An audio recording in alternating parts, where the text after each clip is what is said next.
Eu queria fazer esse episódio psicodélico aqui com vocês. Renan Santos falando, tudo bom? Pois bem, meus queridos amigos, que matéria muito louca. Eu vou entrar nos detalhes aqui, porque tudo indica que amanhã vai sair o vídeo do Arthur, lá no canal do Arthur, né? De 1 hora comigo sendo entrevistado pelo jornalista da matéria, né? E assim, a matéria não é sobre cogumelo, por mais que o cogumelo tenha sido o gancho que eles usaram para tentar atacar. A matéria é sobre tentar falar que eu sou nazista, né? Por quê? Porque no grupo tinha uns moleques, não os conheço, né? Um era simpático, outro não, tinha uns dois, todo um grupo, sei lá, um grupo de moleque. E eu fui colocado no grupo, tanto que a matéria, assim, o jornalista teve algum grau de decência em avisar que eu falei, que grupo bizarro é esse, né? Beleza, eu, claramente eu não os conhecia e apenas fui simpático algumas vezes, respondia perguntas e tal. Mas a tese dele, que ele queria trabalhar, no fundo era de que era um grupo, na verdade, tipo, sei lá, de groypers do Nick Fuentes, testando um nazismo e tal. Só que a galera, e se eu não me engano, tá? Agora eu não lembro muito do grupo, mas o que eu fui ver à época quando eu fui responder ele, é que o grupo basicamente tinha um monte de... Os caras defendiam o judeu, tinha um monte de fala ali, mesmo assim, que não eram, sei lá, homofóbicas, sabe? Tinha talvez um moleque racista lá no meio, mas não era isso, assim, não era...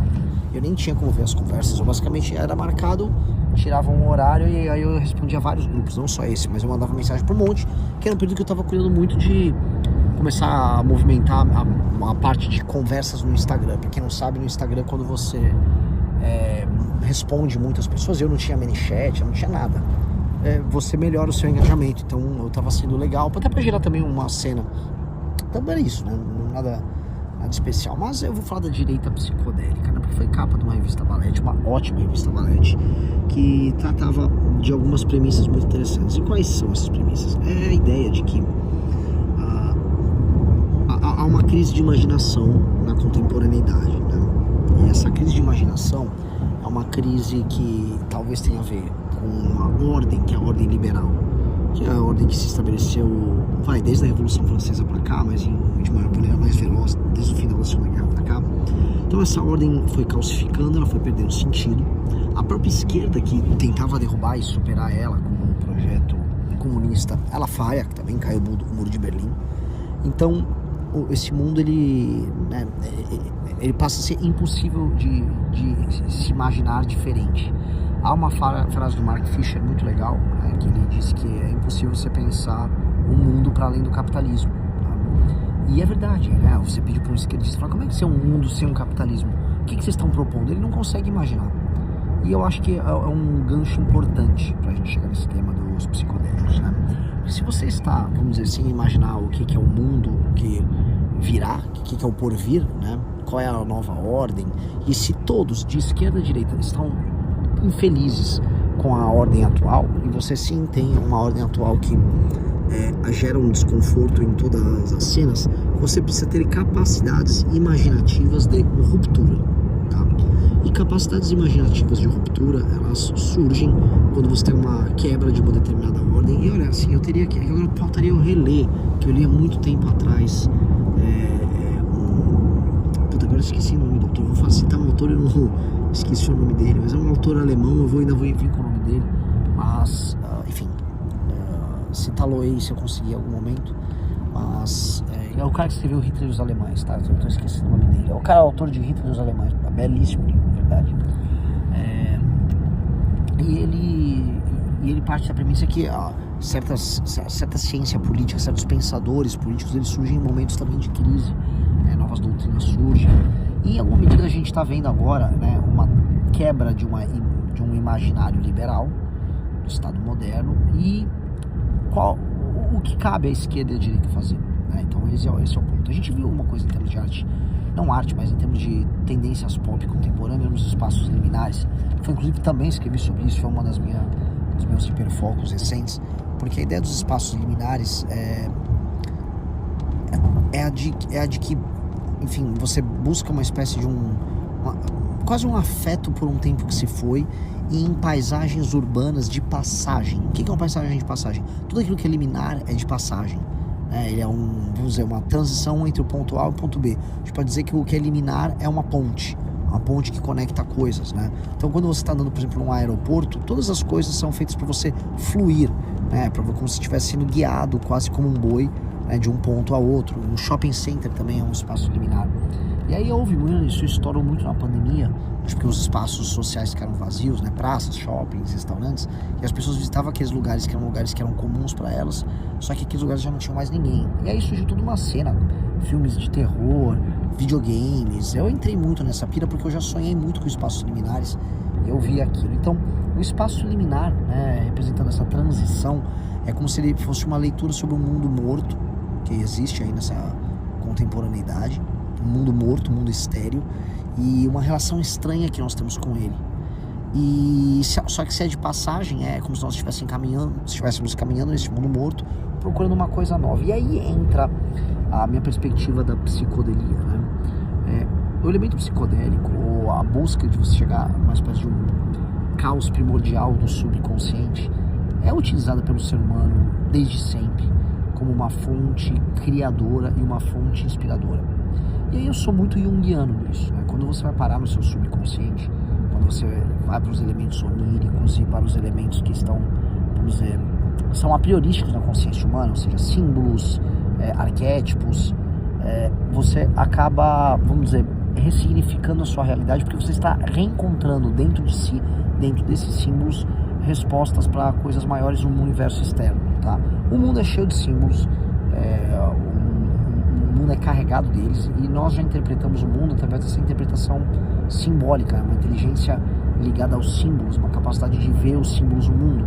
Sabe quando você vê uma montanha e acha ela poderosa, você vê uma floresta, está caminhando, você vê as árvores muito altas, você sente algo místico, você sente uma energia diferente, quando você vê uma imponência de um determinado animal, ou seja, o mundo é carregado desses símbolos, e o seu subconsciente é a máquina que é capaz de interpretar os símbolos, tá? Hoje a gente vive num mundo que ele vai ficando muito liminar, e a característica desses espaços liminares é justamente ser vazio de símbolos. Os espaços liminares, eles são vazios de símbolos, então eles não têm significado algum, eles são uma passagem que você esquece. É igual quando você está na rua e você está no automático dirigindo para casa, e você nem vê o caminho, você está pensando em qualquer coisa e seu corpo te guia. É igual quando você caminha em certos lugares que eles se tornam recorrentes. O espaço liminar é isso. Acho que essa característica dele de não ter cuidado, Mori, não, tudo bem, de não ter nenhum simbolismo, é a característica de um espaço estéril para esse elemento humano maior, que não te leva, não te transcende, não te leva para nada maior, tá? Por que eu estou dizendo isso? Nesse mundo tão sem símbolos, a direita buscar a psicodelia e entender a direita como elemento ordenador do mundo e a esquerda como elemento do caos, é como se a direita fosse beber no caos para construir uma nova ordem. É como se a direita entendesse que a manutenção da ordem atual é impossível, portanto, o papel clássico direitista, o papel conservador da direita morresse, e a direita buscasse inspiração para construir algo novo. E a direita americana começou a entrar nisso. Então você vai ver desde a galera do Peter Thiel, você vai ver o Elon Musk falando abertamente das experiências dele com o cogumelo, você vai ver o Joe Rogan, até o Mike Tyson, né? Tem toda uma cena que busca nessa psicodelia um poço, como se fosse uma poção, para eles ressignificarem os símbolos, porque a direita trabalha com símbolos transcendentes e com ordem, e aí nessa busca por ressignificação de símbolos, essa busca por hierarquia, a direita ressignifica um mundo que está perdido no caos. E eu acho isso simplesmente sensacional. E eu acho que esse entendimento de uma direita que busca usar, que busca sair daquela caixinha de, vamos dizer, mantenedora de uma ordem, que hoje é uma ordem falida, é a única direita que interessa no mundo. Por isso que a nova direita, a nossa direita, ela tem que ser inovadora, ela tem que ser uma direita que busca, não uma disrupção caótica, mas ela busca uma reconstrução simbólica da ordem, que é o que a direita tem que fazer, uma reconstrução simbólica da ordem. Então você tem que entender os símbolos, o mundo está despido de símbolos, o mundo está estéreo, o mundo virou um espaço liminar. Então eu não vou ficar falando mal dessa leitura nova da direita, e mais, a imaginação da conquista de novos planetas, de uma relação diferente com as próprias religiões transcendentes daquilo que a gente chama de Ocidente, que eu digo o próprio cristianismo. Eu não estou falando que isso tem a ver com o cogumelo, cogumelo, de maneira alguma. Eu estou falando dessa experiência, vamos dizer, vou voltar a viver o mundo concreto com uma nova leitura simbólica. Porque você tem uma nova leitura simbólica da mesma cena, a mesma cena significa outra coisa, porque você está interpretando ela mediante outros símbolos, ou mediante algum símbolo, né? Então, isso é muito importante, e por isso que eu falo que nós temos que trabalhar a imaginação. A nossa pré-campanha Presidência da República é uma campanha baseada em imaginação, em tentar ver um papel diferente para o Brasil, um papel diferente nosso no mundo. Isso é muito, muito importante. Isso é muito importante. E até essas viagens que eu estou fazendo pelo Brasil, por mais que sejam são viagens de pré-campanha, sim, mas elas são viagens em que a gente conhece a alma do Brasil, e aí você se conecta com ela e você vai descobrindo. E cara, boa parte dessa alma tá no sertão do Nordeste, né? Eu, com certeza vou encontrar coisas no Cerrado, também vou encontrar coisas na Amazônia, mas o sertão do Nordeste tem um poder, né? Uma potência nesse sentido muito grande. E aí você começa a encontrar o que há de verdadeiro no Brasil, e isso ajuda a fomentar nossa imaginação. E boa parte da pré-campanha que eu tô fazendo, ela é resultado dessas viagens, dessas experiências. Então, nunca abandonem, vamos dizer, o potencial imaginativo que você constrói quando você se recoloca como amigo da sua imaginação e do seu subconsciente. E assim, você pode fazer isso de várias maneiras. Quando você tem uma experiência religiosa verdadeira, tá? Quando você vai numa missa, e aquela missa bem feita, que tem as músicas de fundo, as canções bem feitas, a igreja ela tem os símbolos todos, as paredes tem as pinturas, tem os afrescos, você entra naquele símbolo, naquela sintonia especial, e aquilo te leva a essa, vamos dizer, experiência simbólica.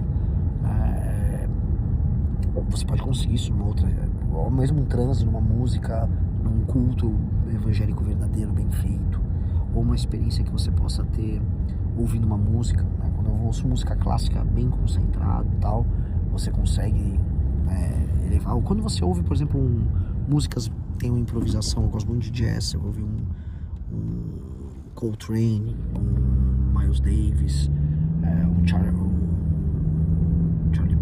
Parker. Você realmente também tem isso. Quando você vai ouvir rock psicodélico com solos muito loucos e tal, você também entra nisso. Então, recomendo que vocês tenham todo esse tipo de transcendência. Que seja meditando. Muita gente consegue fazer isso meditando. Muita gente consegue fazer isso com aquele mindfulness. Muita gente consegue fazer isso lendo um livro. Cara, faça isso. Se conecte com o seu subconsciente. Não seja uma pessoa estéril. Essa máquina que a gente está falando aqui, os celulares são muito estéreis, e isso vai te fazer bem e vai fazer bem pro mundo, tá? Façam isso. E é isso, galera. Espero que tenham gostado. Comentem bastante aqui. Um abração.